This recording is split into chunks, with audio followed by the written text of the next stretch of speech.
আসসালামু আলাইকুম, আশা করি সবাই ভালো আছেন। আপনাদের দোয়া আলহামদুলিল্লাহ আমিও ভালো আছি। তো আজকে যেহেতু আমাদের এখানে গরম পড়েছে, তো চিন্তা করলাম একটু লাউ তরকারি রান্না করি, কারণ লাউ শরীরের জন্য ভালো, একটু ঠান্ডা ঠান্ডা দরকারি। তো আমি লাউ ঘন্ট করব।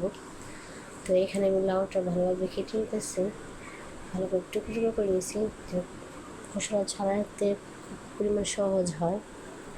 তো এখানে আমি লাউটা ভালোভাবে কেটে নিতেছি, লাউটা কাটা শেষ। তো এখানে আমি লাউ ডাল দিয়ে রান্না করবো, এই জন্য আলাদা করছি। আর এখানে লাউ ঘন্ট করবো। তো ফার্স্টে আমি পেঁয়াজ দিয়ে দিয়েছি গরম তেলে। তো হালকা করে পেঁয়াজটা ভালো করে ভেজে নেব। তো আমি যেভাবে লাউ ঘন্ট করি তো আমি সেভাবে দেখাবো। আর এখানে আমি আগে থেকে ডাল বসিয়ে দিয়েছিলাম, তো সেখানে আমি লাউটা দিয়ে দিচ্ছি, কারণ লাউটা সিদ্ধ হওয়া দরকার। তো আগে থেকে আমি ঢাকনা দিয়ে ঢেকে দিচ্ছি। যেহেতু আমি লাউ ঘন্ট করবো, এখানে যাবতীয় যা যা মশলা থাকে ঘরে সেগুলি দিয়ে আমি রান্না করব।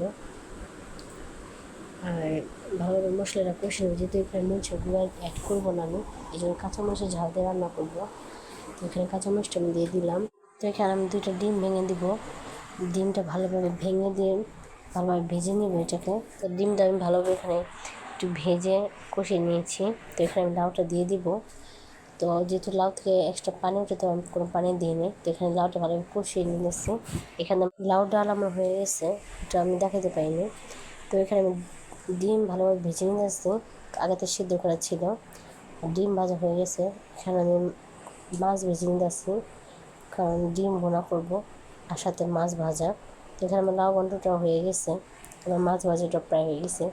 এই তো আমার ডিম ভুনা আমি করে নিচ্ছি। তো এখানে আমি দুপুরের লাঞ্চ, আমি আজকে আমার মেনুতে কী কী ছিল, কী কী রান্না করলাম ওইগুলো খাবো আর আপনার সাথে শেয়ার করবো।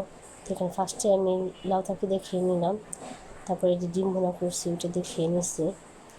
তো এই তো আমার ভিডিও যদি ভালো লাগে আপনাদের কাছে অবশ্যই লাইক কমেন্ট শেয়ার করবেন।